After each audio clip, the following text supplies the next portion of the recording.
Wisconsin auto manufacturer warns Biden's tax regulation plan will be a huge barrier to innovation. Please subscribe to RZ News for more updates. Family-owned auto parts manufacturer Husco is preparing for the worst if President Biden is re-elected in 2024. Company president and CEO Austin Ramirez recently testified before the Congress ahead of their plan to allow Trump-era tax cuts to expire, touting the importance of the nearly terminated policy. Only by preserving the Tax Cuts and Jobs Act can Congress ensure that uniquely American stories like Husco remain possible, Ramirez said during congressional testimony this past April. The matter is likely to be a source of contention during the general election, particularly with Trump pledging to make the tax cuts permanent if he is elected in November. The expiration of the tax law on December 31, 2025 will mean many Americans will be forced to pay more in taxes unless certain provisions are extended or made permanent. While President Biden has not yet released a blueprint for how to address the upcoming tax cliff, he called for a number of tax hikes in his fiscal 2025 budget proposal. Taxes are a huge part. We've got to have competitive taxes.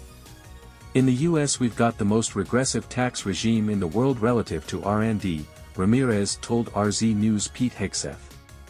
The Husco CEO gave Hegseth a behind-the-scenes look into the company's manufacturing headquarters in Waukesha, Wisconsin, as the Republican National Convention got underway in nearby Milwaukee.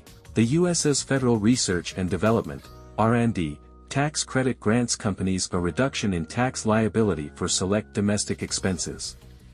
R&D and innovation is how we grow this economy, how we grow Husco.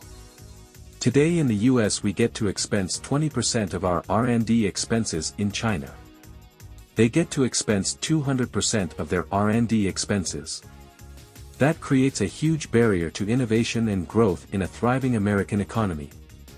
Ramirez continued, arguing that renewing the tax cut policy would absolutely be beneficial to his business. Tax cuts create more liquidity for us to invest in equipment and people in our community and doing all the things we need to do to grow, the company CEO argued.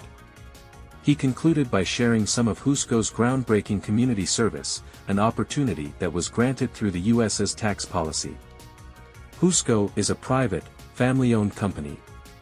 We committed to donating at least 10% of our pre-tax profits every year back to community causes, he explained. Education is just foundational to the American dream. The biggest project we've done here is we built a school on the south side of Milwaukee, serving predominantly minority, low-income kids, he told Hegseth. We started the school about 7 years ago. We're now the #1 ranked and largest K-12 school in the state of Wisconsin. We're going to launch a second campus within 5 years. Our schools will be educating almost 5% of the kids in Milwaukee.